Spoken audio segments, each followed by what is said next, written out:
In view of the recent death of George Floyd at the knee of an officer, I felt it necessary to do this video to address a few points and observations, as well as recount some of my own experiences, which thankfully didn't result in my death. And I'm referring to a period of time just before I converted to Islam in 1989, when I was arrested alongside colleagues of mine and brutally treated by police, who then concocted a story to try and prove that my guilt in their eyes. Before going into that story though, there's one thing that I think we really need to be cognizant of as onlookers. In this social media and smartphone age, we are quick to whip out our phones and record every incident. That's good, but it shouldn't result in another individual's death. There needs to be more proactivity and in fact reaction from bystanders. Some will be filming, but others need to get involved. This officer and others who've used deadly force illegally against innocent parties need to be prevented from doing so. They need to be apprehended. Yes, it's risky. Yes, it may involve more harm to a wider number of people. But can any of us really stand comfortably by and witness the death of an innocent individual? That's for another wider discussion, I believe, because some will say you don't want to break the law, you can risk your own lives. I appreciate that. But just filming cannot be enough. It shouldn't be enough.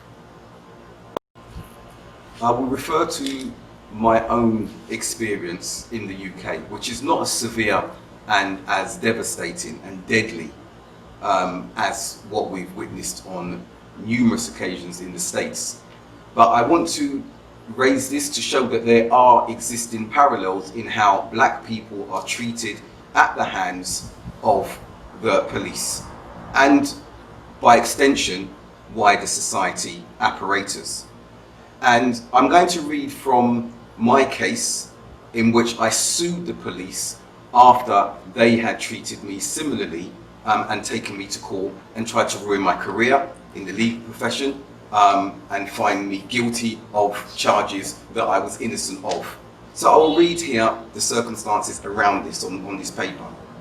On the 28th of August 1989, at or around 9 p.m, the plaintiff, me in this instance, was lawfully on board an eastbound Metropolitan Line London Underground train, travelling between Westbourne Park and Royal Oak stations, when he was wrongfully and without reasonable cause forcibly arrested by Dodrell and physically restrained by the said Dodrell, Halt and Webb. These were the three offending officers.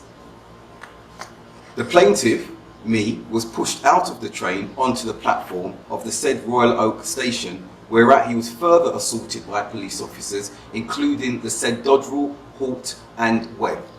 And then my claim goes on to explain the particulars and describe the particulars of the assault. The plaintiff was forced to the platform floor by the index finger of the plaintiff's left hand being bent backwards such that it became dislocated.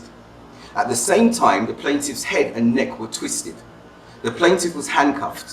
While the plaintiff was face down on the platform floor, a police officer put his foot on the left side of the plaintiff's face. The plaintiff was taken in custody to Paddington Green Police Station. In the course of the journey, he was further assaulted. And I'm going to read from this so you can see that it's not just me recollecting my own thoughts, which I have vividly, but what was recorded for my case against the police. At the entrance to the said Royal Oak Station, PC Holt said to the plaintiff, to me, "Wait until you get out of here, you will see what we are going to do with you." Whereupon he punched the door next to the plaintiff's head. On returning back down to the platform, because they took me up after they'd arrested me, handcuffed me, brought me back down again after dislocating my finger. Returning to the platform, waiting to board an empty train, PC Holt ripped the plaintiff's t-shirt, thereby exposing the right side of the plaintiff's back. So once they'd arrested me and pushed me onto the train, this is once the empty train had come on board, remember I was handcuffed behind, and he tore my black t-shirt and started spitting and spluttering down the backside, on the right hand side of my back. While on board the train en route to Baker Street station, the said dodgerel, or halt on this occasion, spat on the plaintiff. I was then detained in Paddington Green Police Station until the morning of the 30th of August, and I was charged with violent disorder and the Public Order Act. Now, we can go into more detail here. I've got the papers here. I've even got the statements of the police. I've retained them all these years, just for the point of reference, to show how orchestrated and organized these officers can try and be in order to criminalize innocent black men and women.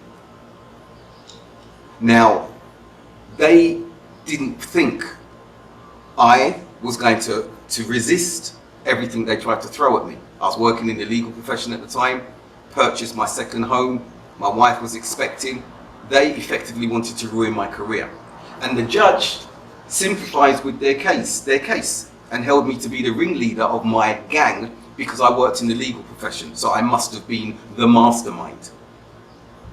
I was found guilty, given a suspended sentence. I had to pay compensation for an injury supposedly inflicted upon one of the officers who was out of work for a number of months. And my career looked like it was going to be in tatters. I subsequently appealed. We went to the higher court, the Crown Court, and the judge found in my favor because he saw the flaws, the lies in the evidence being proffered by the police and the Metropolitan Police Services themselves. The case was thrown out, I was exonerated, and I took my own action against the police.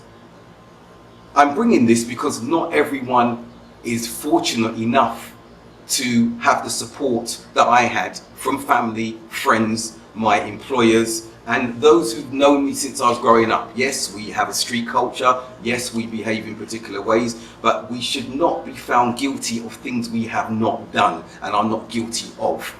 And you find that the police always want to exaggerate their case in order to convict. They always want to exaggerate their case to hide the brutality which they've inflicted against you. And if I was to read from these statements here, you'd hear the exaggerated statement that I was fighting, flailing, violent, injured someone permanently, they were in fear of their lives. And none of this was the case, and eyewitness evidence confirmed that.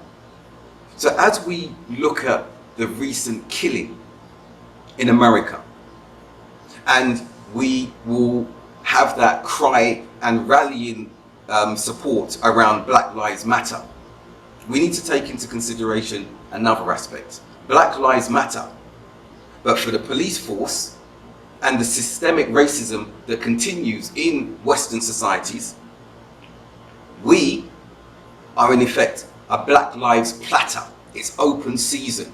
Pick whichever one you want of us. We come in different shades, sizes, and flavors.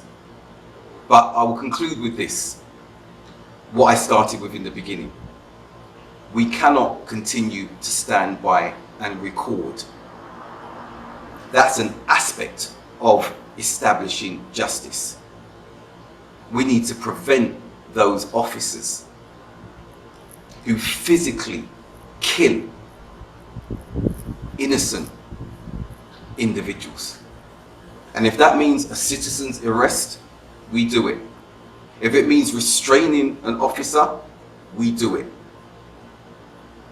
Provided you're not putting yourself into harm's way and we have another fatality, a potential fatality on our hands. I know it's a difficult call, but what is happening now is not enough. We've seen this too many times. Something else needs to be done. We need to apply pressure, metaphorically speaking, and if need be, physically speaking, when we see such oppression being taken at the hands of, or the knee of, or the boot of the police.